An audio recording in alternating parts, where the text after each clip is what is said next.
વડોદરા નવરાત્રી દરમિયાન ચોરીની મોટી ઘટના।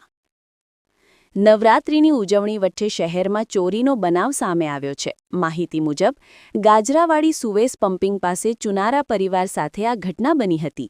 ગરબા જોવા ગયેલ પરિવાર ઘરે પાછો ફરતો હતો ત્યારે અજાણ્યા ચોરોએ પરિવારને નિશાન બનાવ્યું।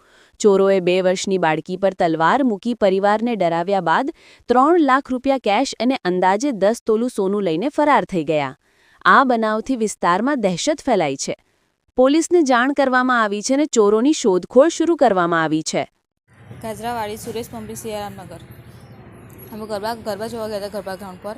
અમે અહીંયા આવ્યા ત્યારે અંદર 2 જણ હતા, બહાર એક ઊભો રહ્યો હતો। અમે અહીં ઊભા રહ્યા ત્યારે એક જણ અહીંયાથી બહાર આવ્યો, તલવાર લઈને આવ્યો।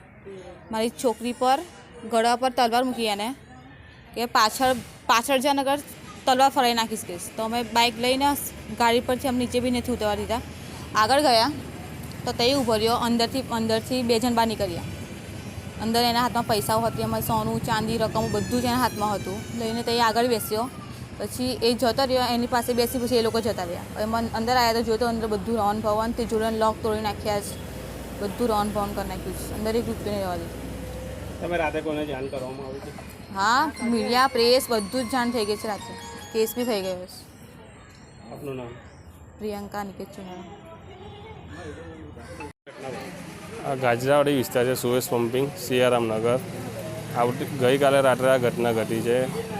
ઘરમાંથી ચોર આવ્યા હતા।